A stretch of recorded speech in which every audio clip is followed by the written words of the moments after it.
किल्ले रायगड येथील शिवसमाधी परिसरात प्री वेडिंग शूट केल्याचा व्हिडिओ सोशल मीडियावर व्हायरल झाला आणि त्यानंतर मोठा वाद निर्माण झालाय। छत्रपती शिवाजी महाराजांच्या पवित्र स्मृतींशी जोडलेल्या या ठिकाणी अशा प्रकारचं शूट झाल्यानं शिवप्रेमींमध्ये तीव्र नाराजी व्यक्त होते। सोशल मीडियावर या घटनेविरोधात जोरदार प्रतिक्रिया उमटत आहेत।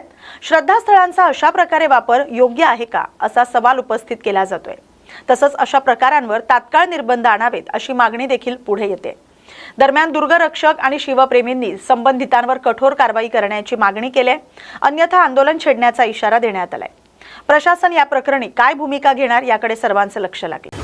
सुखद आणि आपण दुर्गरक्षक आणि अभ्यासक गड किल्ल्यांचा इतिहास आपला दांडगा आहे। अशातच रायगड किल्ल्यावरती पुण्यातील अज्ञातांनी प्री वेडिंग करून या ठिकाणी व्हिडिओ व्हायरल झालेले आहे। कसं बघताना काय सांगाल? सर्वप्रथम रायगडवर प्री शूटिंग या गोष्टीचा एक दुर्ग अभ्यासक, दुर्गप्रेमी, शिवप्रेमी म्हणून आम्ही जाहीर निषेध करतो। अलीकडे हे फॅड खूप वाढलेलं आहे। ऐतिहासिक वास्तूंचा प्री वेडिंग शूटसाठी उपयोग करायचा मुळात आमच्या संस्कृतीत नसलेल्या गोष्टींचा आम्ही समर्थन करतो, याचाच आम्ही मोठ्या प्रमाणात निषेध करतो। शिवप्रेमींनी ज्यावेळेस गडावर होणाऱ्या प्री वेडिंग शूटला विरोध करायला सुरुवात केली त्यावेळेला या नवीन पिढीतील तरुणांनी लग्नपत्रिका ठेवण्याचं निमित्त करून गडावर यायचं आणि येताना मात्र अगदी वेशभूषा वगैरे करून यायचं आणि आम्ही पत्रिका ठेवायला आलोय असं भासवायचं आणि त्याचं शूटिंग करायचं आणि ते नंतर प्री वेडिंग शूट म्हणून वापरायचं। अतिशय निंदनीय गोष्टी आहेत। छत्रपती शिवाजी महाराजांचा इतिहास हा खूप मोठा आहे। आमच्यासाठी हे खूप भावनाविवश करणाऱ्या ह्या गोष्टी आहेत आणि अशा घटना जर आमच्या गडांवर होत असतील तर एक शिवप्रेमी म्हणून, दुर्गप्रेमी म्हणून, अभ्यासक म्हणून या गोष्टींचा आम्ही जाहीर निषेध करतो आणि जर तशीच वेळ आली तर आम्हाला गडांवर येऊन याच्यावर मोठं आंदोलन करावं लागेल, हे मी जाहीरपणे सांगतो। जय शिवराय। हिंदू हृदय सम्राट बाळासाहेब ठाकरे समृद्धी महामार्ग प्रकल्पांतर्गत जालना नांदेड द्रुतगती मार्गासाठी भूसंपादन प्रक्रियेला आता वेग आलाय। सेलू तालुक्यातील भूधारकांना प्रशासनाकडून नोटिसा बजावण्यात आल्यात। 21 एप्रिल पर्यंत जमीन ताब्यात देण्याचे निर्देश देण्यात आलेत। दरम्यान जिल्हा स्तरावर बैठका घेऊन जमिनीचं बाजार मूल्य निश्चित करण्यात आलंय। अनेक भूधारकांचा मोबदला निश्चित झालाय। प्रशासनानं कायदेशीर प्रक्रियेचं पालन करत पुढील कारवाईची तयारी सुरू केली आहे। या निर्णयामुळे महामार्ग प्रकल्पाच्या कामाला गती मिळणार आहे आणि भविष्यातील दळणवळण अधिक सुलभ होण्याची अपेक्षा आहे। परभणीच्या स्थानिक गुन्हे शाखेच्या पोलिसांनी विशेष कारवाई करत परभणी शहरातील खानापूर फाटा परिसरात सापळा रचून महिंद्रा थार गाडी थांबवून तपासणी केली असता वाहनातून एक गावठी कट्टा आणि 5 जिवंत काडतूस जप्त करण्यात आलेत। या कारवाईत अंदाजे 15,55,000 रुपये किमतीचा मुद्देमाल जप्त करण्यात आलाय आणि 2 आरोपींना ताब्यात घेण्यात आले। यातील एक आरोपी इम्रान शेख याच्यावर पोलीस स्टेशन नाशिक ग्रामीण मध्ये तसंच बीड जिल्ह्यात पिस्तूलनं फायरिंग केल्याचे गंभीर गुन्हे दाखल आहेत। तसंच शिरडगाव येथील खुनाच्या गुन्ह्यातही त्याचा सहभाग असल्याचं निष्पन्न झालंय। सदर आरोपीला पकडण्यासाठी स्थानिक गुन्हे शाखेच्या पथकानं अत्यंत शिताफीनं ही धाडसी कारवाई केली। टाटा कन्सल्टन्सी सर्व्हिसेस अर्थात TCS प्रकरणात अटक करण्यात आलेल्या ऑपरेशन मॅनेजरची पोलीस कोठडी न्यायालयानं 15 एप्रिल पर्यंत वाढवली आहे। यापूर्वी त्यांना 3 दिवसाची कोठडी सुनावण्यात आली होती। या प्रकरणात महिला आरोपी, इतर कर्मचारी आणि पीडित महिला एकाच ठिकाणी काम करत असल्याची माहिती समोर आली। तसंच HR विभागाचा थेट सहभाग असल्याचा प्राथमिक तपासात संशय व्यक्त करण्यात आलाय। कॉल डिटेल रेकॉर्ड आणि संवादातून महत्त्वाचे पुरावे मिळाल्याचं पोलिसांनी सांगितलंय। दरम्यान assistant general manager Ashwini Chenani हिला 2 दिवसांची पोलीस कोठडी देण्यात आली। तिच्या आणि मॅनेजर मधील ईमेल्स आणि कॉल्सची देवाणघेवाण झाल्याचंही तपासात समोर आले। पुढील तपास सुरू आहे। प्रकरणाचा सखोल छडा लावण्याचं काम पोलिसांकडून सुरू आहे। आज TCS कंपनीची जी ऑपरेशन हेड आहे महिला आरोपी, तिला मान्य कोर्टामध्ये पोलीस कस्टडीसाठी हजर करण्यात आलेलं होतं। यापूर्वी सदर आरोपीला 3 दिवसाची पोलीस कोठडी देण्यात आलेली होती आणि यात मिळालेल्या 3 दिवसामध्ये तपासामध्ये खूप सारी प्रगती असल्यामुळे आज पुन्हा तिला पुढील पोलीस कस्टडीसाठी कोर्टात हजर केलं असता माननीय न्यायालयाने आरोपीला 15 तारखेपर्यंत पोलीस कस्टडी सुनावलेली आहे। ही जी ऑपरेशन मॅनेजर आहे हिच्याकडे या कंपनीमध्ये कामाला असलेल्या ज्या महिला आहेत ज्यांच्यावर लैंगिक अत्याचार झालेले आहे, ज्यांची मानसिक आणि शारीरिक छळवणूक झालेली आहे आणि ज्यांचे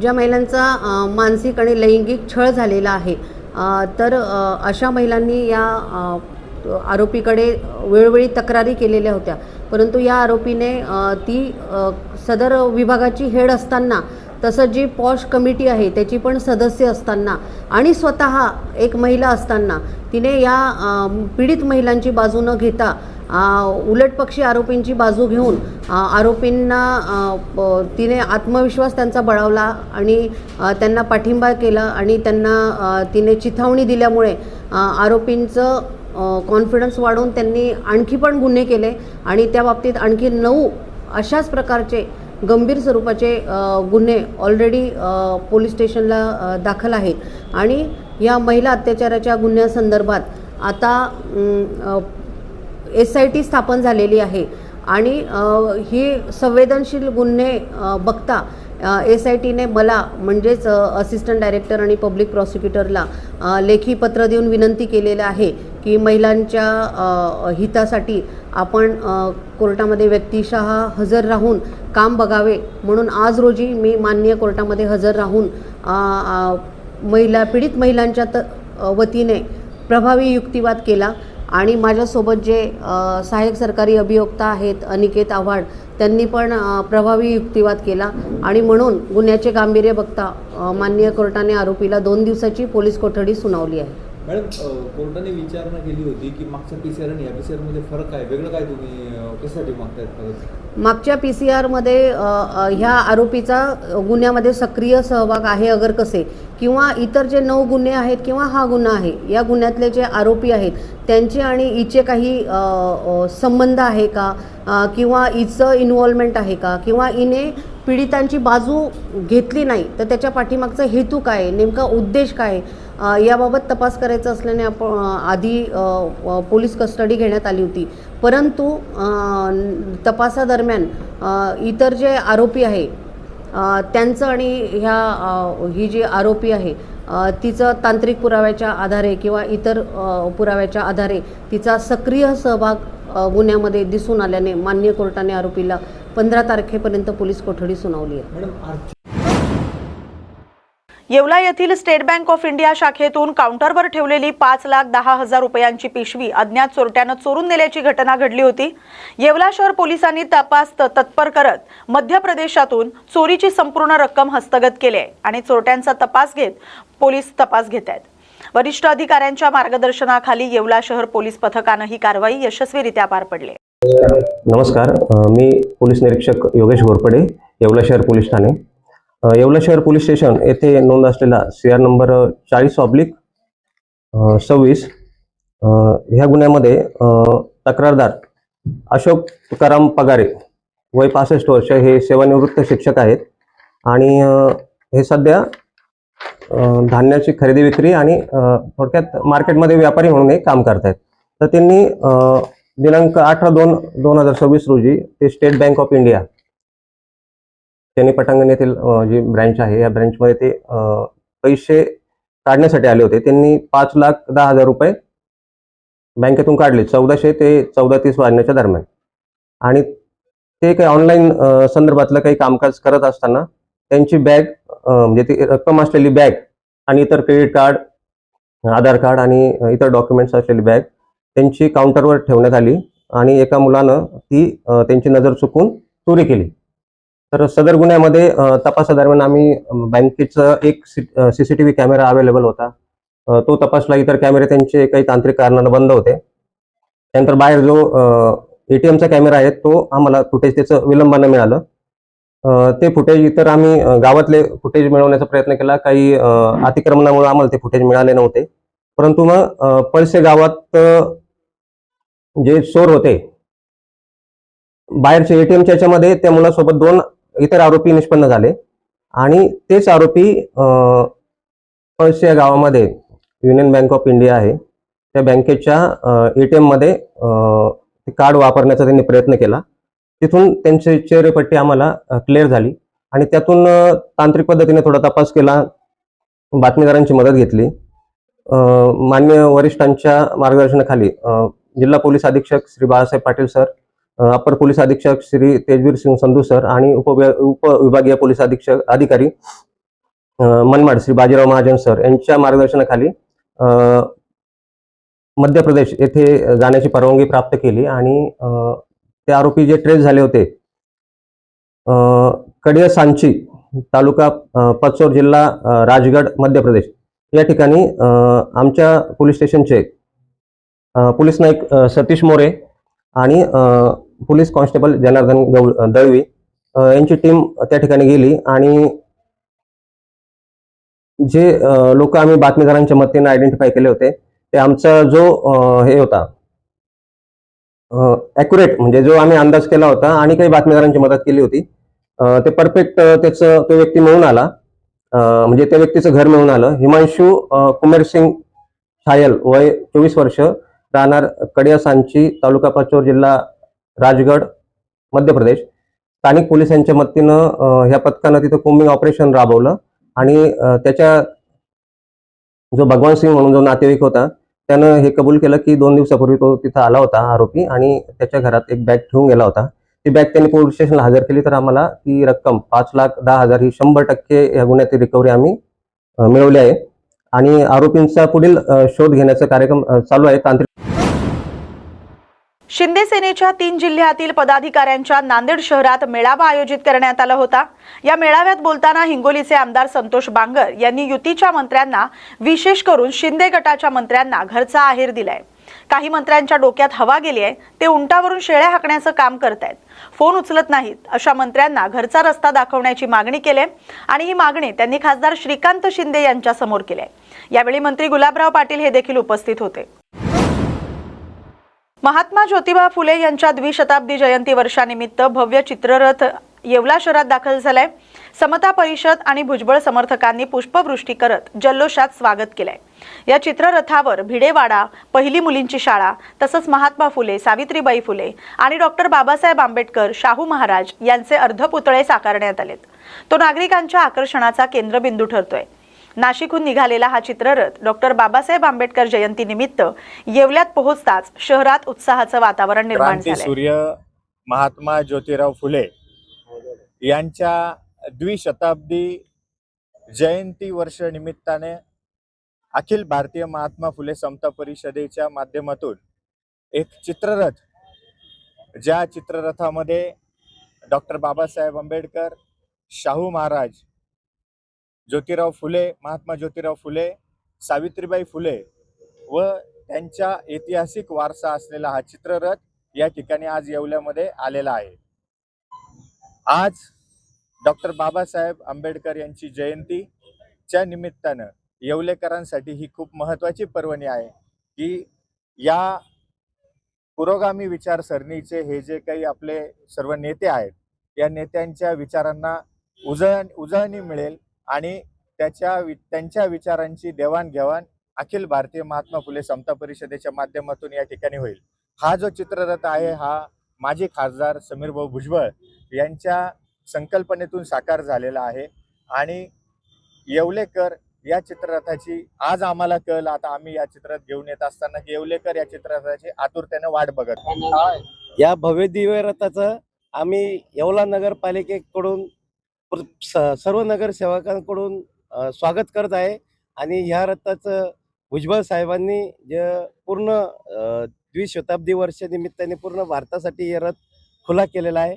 तर सगळ्यांनी याचा अमरावतीत झालेल्या पत्रकार परिषदेत प्रवीण तोगडिया यांनी देशभरात हिंदू संघटन मजबूत करण्याची गरज व्यक्त केली आहे. तसंच हनुमान चालिसा केंद्र या उपक्रमाचा विस्तार करत विविध सामाजिक योजनांद्वारे मदत कार्य सुरू असल्याचं त्यांनी सांगितलंय. तोगडिया यांनी देशभरात मोठ्या प्रमाणावर हनुमान चालिसा पठण उपक्रम सुरू असून अमरावतीतही काही केंद्र कार्यरत असल्याची माहिती दिली आहे. या केंद्रांद्वारे गरीब कुटुंबांना अन्नधान्य, आरोग्य तपासणी आणि मदत पुरवण्याचं काम सुरू असल्याचा दावा त्यांनी केलाय. यावेळी त्यांनी जनसंख्या विषयावरही भूमिका मांडत हिंदू अच्छे 3 बच्चे अशी संकल्पना मांडली आहे. तसंच सरकारसोबत कोणताही वाद नसून सामाजिक उपक्रमांसाठी सहकार्य सुरू असल्याचं त्यांनी स्पष्ट केलं. हर वक्त चेकअप करावे, उनको ही पता है रोग है तो दवाई लेगा, रोग रुकेगा. चेकअप करवाने वालों की भारत में बहुत कम लोग हैं. रोग नहीं है तो दवाई नहीं लेगा, तब पता चलेगा जब ब्रेन हेमरेज, लकवा, heart attack, kidney failure, heart failure, Hanuman Chalisa केंद्र के द्वारा 100-200 परिवार, 1 लाख हनुमान चालीसा के द्वारा 1 से 2 करोड़ परिवारों का मुफ्त में ब्लड प्रेशर शुगर की जांच। कौन करेगा? हनुमान चालीसा। जांच के बाद रोग निकलेगा, पैसे नहीं हैं, मुफ्त में प्राइवेट के डॉक्टर। 5वां, रोग मुक्त रहने की ट्रेनिंग। एक ट्रेनिंग क्या होती है? 25 करोड़ ब्लड प्रेशर के मरीज हैं, हम ट्रेनिंग देते हैं कि एक व्यक्ति को 5 ग्राम ही नमक लेना। कोई पत्रकार है तो आने दो, आ जाइए वहाँ। पत्रकार कौन है? 25 करोड़ ब्लड प्रेशर के मरीज है, ये मरीज ही लकवा, ब्रेन हेमरेज, हम सिखाते हैं कि एक व्यक्ति को हर रोज 5 ग्राम ही नमक खाना। वजन करके खाएंगे नहीं। क्या सिखाते हैं? आपके घर में कितना है? 10 दिया जी 4 लोग, तो हर रोज का 20 ग्राम। महीने में 600 ग्राम नमक खरीद करके महीना पूरा करो। 5 लोग हैं तो 750 ग्राम, 6 लोग तो 1 किलो। हनुमान चालीसा केंद्र ऐसी 15 ट्रेनिंग घरों घरों में जाकर देना शुरू किया है। अंग्रेजी शब्द लाइफस्टाइल ट्रेनिंग। हमने हनुमान चालीसा केंद्र को हिंदू स्वास्थ्य केंद्र, हिंदू वेलनेस केंद्र में कन्वर्ट किया है। 6ठा, हनुमान चालीसा केंद्र बच्चों की टैलेंट बढ़ाकर संस्कार देंगे, उसका नाम है किड्स हेड, बच्चे ही आगे। 8वां, रोजगार में 1 महीने में महाराष्ट्र के कुछ जिलों में रोजगार। कैसे? एक हनुमान चालीसा चलेंगे, पूछेंगे कितने बेरोजगार युवा युवती हैं, उनसे फॉर्म भरवाएंगे, फिर उसको हम 10-15 प्रकार की व्यवसाय बताएंगे। जो फॉर्म भरेंगे उनका 25-30 हज़ार खर्च होता है। वह 2-3 महीने की रेसिडेंशियल मुफ्त ट्रेनिंग के पैसे नहीं, खाने के, रहने के नहीं। आधे से ज़्यादा लोगों का नौकरी में फ्री प्लेसमेंट करेंगे। मैं धीरे धीरे 1 लाख हनुमान चालीसा को रोजगार केंद्र में कन्वर्ट करने जा रहा हूँ। मैंने कहा अब तो हिंदू ही आगे, सुरक्षित समृद्ध हिंदू, ये मेरा मेजर कैंपेन है। उनके साथ मेरा सुरक्षित हिंदू, उनके मेरे 4 कैंपेन है। पहला, घरों घरों में जाकर सिखाना, पहले मैं हिंदू हूँ। मैं मराठा हूँ पर पहले मैं हिंदू हूँ। मैं ब्राह्मण पहले मैं हिंदू हूँ। मैं माली पहले मैं हिंदू हूँ। मैं तंबोली पहले मैं हिंदू हूँ। दूसरा, भारत में हिंदू बहुमत बनाकर रखेंगे, इसलिए जनसंख्या नियंत्रण कानून लाएंगे। खरीदी हिंदुओं से, रोजगार हिंदू को ही देंगे। तीसरा, फिर भी हिंदू जनसंख्या घट गई, हम ऐसी व्यवस्था करेंगे, घटा हुआ हिंदू ही सबको पीटेगा और घटा हुआ हिंदू जीतेगा।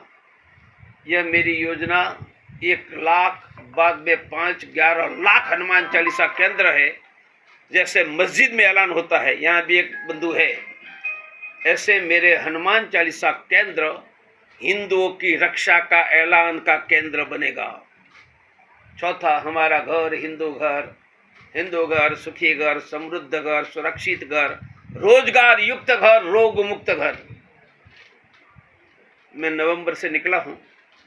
17 तारीख को मेरा भारत का 6 महीने का दौरा, 250 डिस्ट्रिक्ट, 1500 तहसील, कैंपेन, हर गांव गली में हनुमान चालीसा, समृद्ध हिंदू, सुरक्षित हिंदू।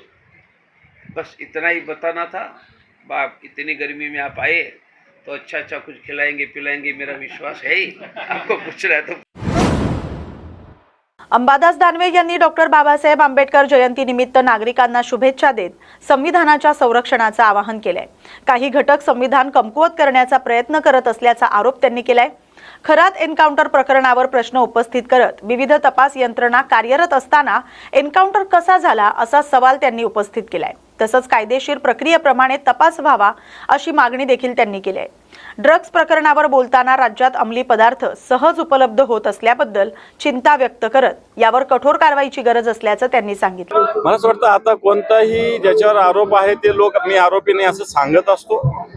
आरोपाची शहानिशा पूर्ण पद्धतीनं चौकशी झाल्याच्या याच्याविषयी कोणी बोलू शकत नाही. परंतु माझ्या खात्यावर 2-2, 5-5, 10-10 कोटी रुपये जमा होतात आणि मी झोपलेलो असतो का, हा एक प्रश्न आहेच ना. माझे पेपर्स कोण घेतं, कोणासाठी, आपण कशासाठी देतो, ही बघण्याची आवश्यकता आहे. त्यामुळे असं म्हणण्यात कोणतंही तथ्य नाही असं मला तरी वाटतं.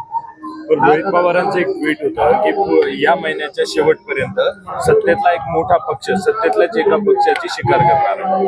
तर खरंच असं महायुतीत चाललं तसं चालू आहे. भारतीय जनता पार्टी अशा पद्धतीनं अजितदादाचा पक्ष असो किंवा एकनाथ शिंदे साहेबांचा पक्ष असो यांची शिकार करण्यासाठी टपलेला आहे. म्हणजे ते एकदा सुधाकर सावज टप्प्यात आलं की त्याची शिकार केली जाते. मला वाटतं टप्प्यात येण्यासाठी असं ट्रिगरवर हात देऊन भारतीय जनता पार्टी बसलेली एवढं तर नक्की. चंद्रपूर जिल्ह्यात जमिनीच्या मोबदल्यावरून विष प्राशन केलेल्या 5 आदिवासी शेतकऱ्यांची प्रकृती आता धोक्याबाहेर असल्याची माहिती समोर आली आहे. सर्व शेतकऱ्यांवर जिल्हा रुग्णालयात उपचार सुरू आहेत. त्यांची प्रकृती आता स्थिर आहे. डॉक्टर अशोक उईके यांनी रुग्णालयात भेट देऊन शेतकऱ्यांची विचारपूस केली आणि त्यांना न्याय मिळवून देण्याचं आश्वासन दिलंय. माणिकगड सिमेंट प्रकल्पासाठी जमिनीच्या अधिग्रहण आणि मोबदल्यावरून सुरू असलेल्या वादामुळे ही घटना घडली होती. प्रशासनानं प्रकरणाची चौकशी सुरू केली. शेतकऱ्यांना न्याय मिळेल असं आश्वासन देण्यात आलंय. ते काल जे घडलेलं प्रकरण आहे अतिशय गंभीर आहे, चुकीचं आहे, तसं होता कामा नये. त्यामुळे त्या 5ही कुटुंबाला तलांडे, कुडमेते, आद्राम, 2 बहिणी आमच्या, त्यांना भेटलो. त्यांना 100% या आठवड्यामध्ये जिल्हाधिकारी महोदय जाणार, पूर्ण आढावा घेणार आणि जे वास्तविकता आहे वास्तविकता शोधून 100% त्यांना न्याय देईल. त्याच्यात कुठल्या प्रकारची शंका नाही, न्याय मिळेल. पण भाऊ, आपण जर पाहिलं तर गेल्या अनेक वर्षांपासून जी मोजणीची त्यांची मागणी आहे ती पूर्ण होत नाही. अनेक जिल्हाधिकारी बदलले, SDM बदलले, पण ती मुख्य मागणीच पूर्ण होत नाही. हा तालुका आणि परिसर हा आकांक्षित तालुका असल्यामुळे 100% जिल्हाधिकारी महोदयांनी संकल्प केला की कुठल्याही परिस्थितीत त्यांची मोजणी होणार. किती दिवसात होईल, काही टाइम फ्रेम नाही म्हणलं तर आता 2 महिने या परिस्थितीत लागेल, परंतु मोजणी करणार आम्ही. त्या आदिवासींना इतकं टोकाचं पाऊल उचलावं लागलेलं आहे, त्या अधिकाऱ्यांवरती कारवाई होणार आहे. चौकशी करून 100% कारवाई करा. चौकशी. या बातमीसोबतच न्यूज मराठी 24/7च्या विशेष बातमीपत्रात आता इथेच थांबतोय. अशाच महत्त्वाच्या बातम्यांसाठी पाहत राहा न्यूज मराठी 24/7. नवा भारत, नवा विचार.